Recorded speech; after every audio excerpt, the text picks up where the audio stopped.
साथियों, आज हम सबका सौभाग्य है कि आज एक राजनीतिक कार्यकर्ता के रूप में हमें आजादी के अमृत काल में देश की सेवा का अवसर मिल रहा है। हमें भविष्य के भारत का निर्माण भी करना है और मेरे सब कार्यकर्ताओं को, भाजपा के हर सिपाही को हर स्तर पर उसका नेतृत्व भी करना है। हमारे प्रयास में अगले 25 वर्षों का विजन शामिल होना चाहिए। हमारे हर कार्य में वो ऊर्जा होनी चाहिए जो आने वाले दशकों तक देश की दिशा और दशा, हमारे सपनों को मजबूत करने वाली मां भारती के कोटि कोटि जनों की आजादी से अब तक के संजोए हुए सारे सपनों को सिद्ध करने वाली होनी चाहिए। साथियों, आज के इस समय में दुनिया तेजी से बदल रही है। हमें भविष्य के हिसाब से भी अपनी पार्टी को निरंतर विकास करने की, विकसित करने की, सामर्थ्य बढ़ाने की कोशिश कभी भी रुकने नहीं देना है। हम पहले भी करते आए हैं, आगे अब जरा और गति से करना होगा। 6-7 वर्ष बाद मैं सभी कार्यकर्ताओं से आग्रह करता हूं, 6-7 वर्ष बाद भारतीय जनता पार्टी के 50 वर्ष पूरे होंगे।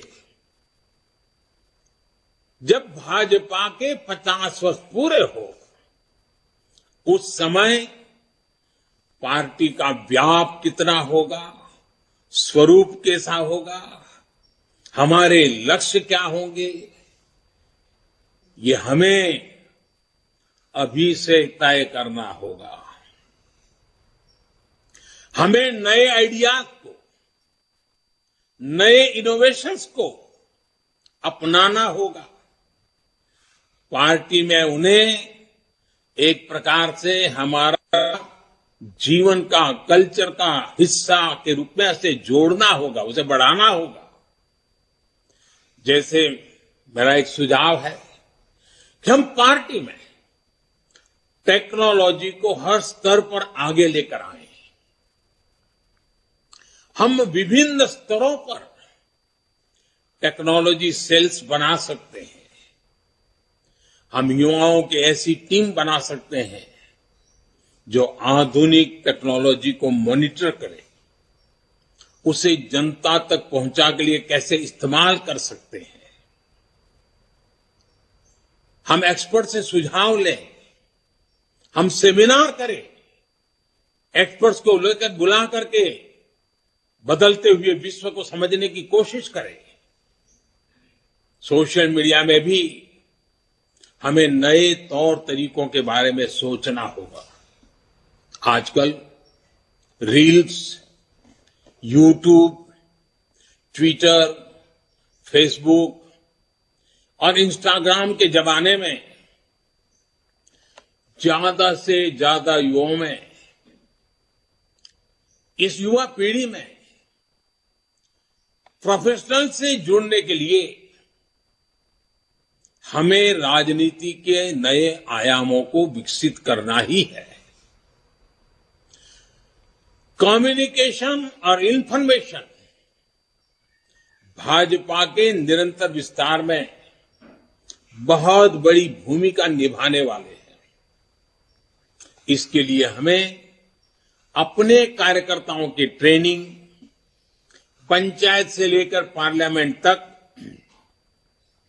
चुने हुए प्रतिनिधियों की ट्रेनिंग के नए प्लेटफॉर्म बनाने होंगे।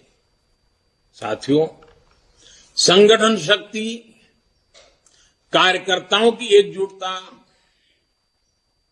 ये भाजपा की प्राण शक्ति है, हमारा प्राणवायु है। इसे नित निरंतर ऊर्जा देते रहना भी हम सभी का कर्तव्य है। हमें अपने विस्तार के लिए, दूसरों से सीखने के लिए देश के भीतर और बाहर हर तरफ दृष्टि रखनी होगी। हमें विश्व की दूसरी लोकतांत्रिक पार्टियों के साथ भी समन्वय और संवाद बढ़ाने के बारे में काम करना चाहिए। मेरा आग्रह है, हमारे यूथ विंग्स, महिला विंग्स दूसरे देशों की उन पार्टियों के इन विंग्स और कार्यकर्ताओं से जुड़े, अपने अनुभव साझा करें और उनसे सीखें। हमारे सांसदों को भी संवाद, उनके प्रेशर बहुत रहता है, मैं जानता हूं। एक सांसद को इतने प्रकार के काम रहते हैं, लेकिन सांसद के पास जानकारियों के स्रोत भी बहुत रहते हैं। वो कार्यकर्ताओं को बहुत अच्छी तरह गाइड कर सकते हैं। कार्यकर्ताओं की क्षमता बढ़ाने में वो बहुत बड़ी भूमिका अदा कर सकते हैं, हमारे जनप्रतिनिधि, क्योंकि उनको काफी जानकारियों के लिए अवसर मिलता है। उनका लाभ जितना ज्यादा हमें मिले, पार्टी को मिले, हमें कोशिश करनी चाहिए। हम पार्टी में अलग अलग मोर्चों के माध्यम से समाज के अलग अलग वर्गों के लिए संघर्ष करते रहे। जहां जरूरत पड़ेगी संगठन करेंगे, जहां जरूरत पड़ेगी लोकतांत्रिक तरीकों से संघर्ष करेंगे, जहां जरूरत पड़ेगी समर्पण की मात्रा बढ़ाते जाएंगे। लेकिन साथियों, अब हम उस दायरे में पहुंचे हैं, अब समय आ गया है कि सभी मोर्चे समाज की आवाज उठाने के साथ साथ एक फ्यूचरिस्टिक विजन के साथ उनकी हर छोटी मोटी तकलीफों से मुक्ति के आधुनिक तौर तरीके अब क्या हो सकते हैं, कम समय में, कम संसाधनों से भी उत्तम से उत्तम परिणाम लाने के तरीके क्या हो, ताकि उनका जीवन बहुत तेजी से बदल सके और 2047 आजादी के जब 100 साल हो, तब विकसित भारत का सपना सिद्ध करने में कोटि कोटि जनों की भागीदारी बढ़े। हर मोर्चे को सोचना चाहिए कि वर्तमान और भविष्य की चुनौतियों का स्थायी समाधान कैसे हो। उदाहरण के लिए, हम सभी पहले किसानों की समस्या उठाते थे, किसान मोर्चा उसमें बड़ी भूमिका निभाते थे। हमने किसान सम्मान निधि से लेकर एमएसपी तक कई बड़े फैसले लिए, किसानों की सेवा की। अब किसानों के एफपीओज बन रहे हैं, कोऑपरेटिव बन रहे हैं। इन्हें मजबूत करने का काम भी भाजपा कार्यकर्ता का ही है। इसी तरह हमने हमेशा झुग्गी में रहने वाले गरीबों की आवाज उठाई।